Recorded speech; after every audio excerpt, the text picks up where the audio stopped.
Vom nördlichsten Punkt unserer Tour durch das südliche Norwegen geht es nun zunächst auf der uns bereits bekannten Strecke zurück, sodass uns das anfangs noch regnerische Wetter nicht weiter stört. Kurz vor Erreichen des Geirangerfjords lassen die Niederschläge jedoch allmählich nach, sodass wir den Ausblick auf den wohl bekanntesten Fjord Norwegens schon nahezu uneingeschränkt genießen können.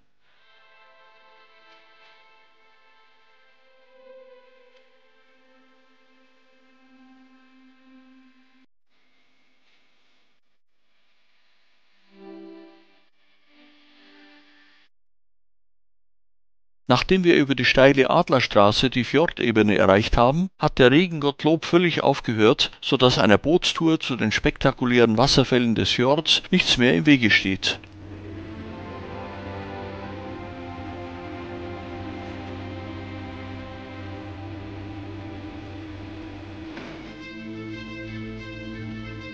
Mit einer Fallhöhe von bis zu 300 Metern zählt der Wasserfall der Sieben Schwestern sicherlich zu den beeindruckendsten des Fjordes.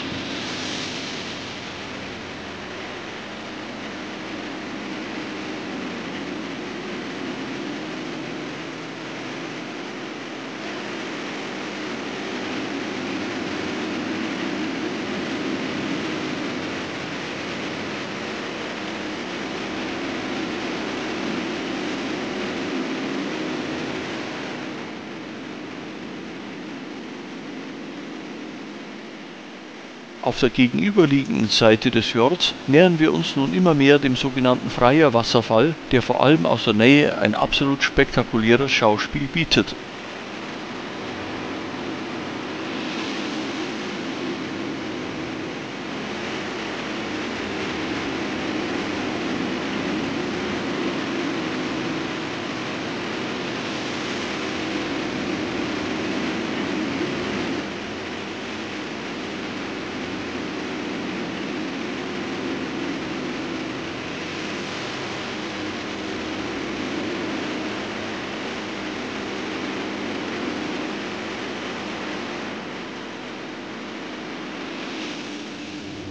Mit nachhaltigen Eindrücken verlassen wir das Ausflugsboot und werfen von einem Aussichtspunkt auf der Adlerstraße nochmals einen letzten Blick auf den inzwischen wieder teilweise von Wolken umhüllten Fjord.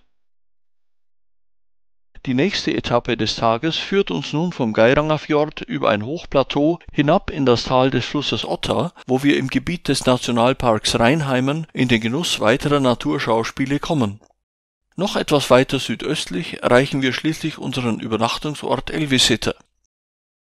Von Geiranger aus windet sich die Straße bis auf eine Meereshöhe von 1030 Metern hinauf, wo ein glasklarer Bergsee sein Winterkleid auch im Sommer noch nicht ganz abgelegt hat.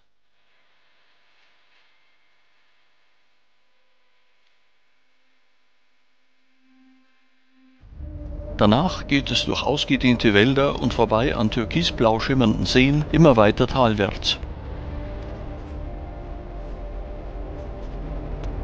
Schließlich erreichen wir mit Reinheimen das Gebiet des drittgrößten Nationalparks des Landes, der sich mit dem beeindruckend durch eine Engstelle schäumenden Fluss Otta gleich gebührend vorstellt.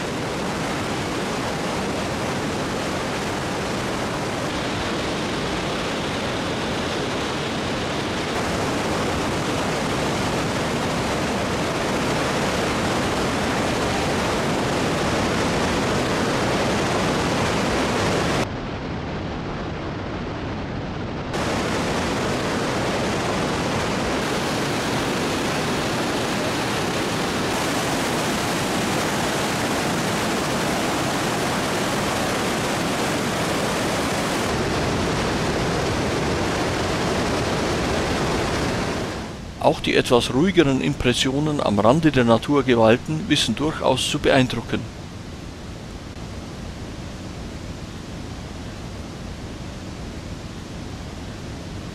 Wild und leidenschaftlich wie unsere Frauen setzt der Fluss Otta auch im weiteren Verlauf seinen Weg fort.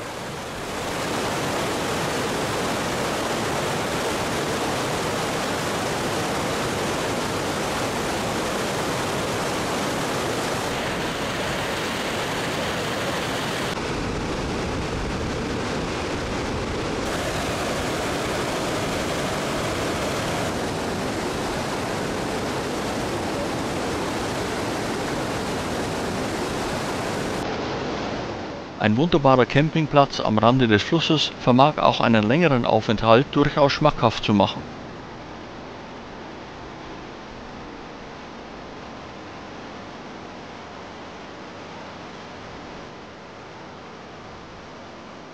Auch im weiteren Verlauf bleibt der Fluss Otta, der sich teilweise seenartig verbreitert, unser treuer Begleiter. In der Nähe des Städtchens Lom vereinigt er sich schließlich mit dem sedimentbeladenen Bergfluss Bövra.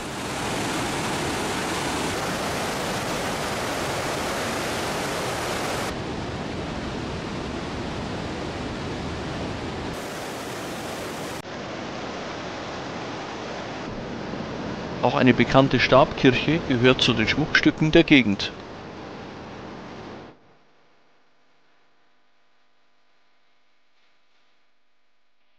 Von hier aus ist es nun nicht mehr weit bis zu unserer Übernachtungsstätte, einer sehenswerten Berglodge im Landhausstil.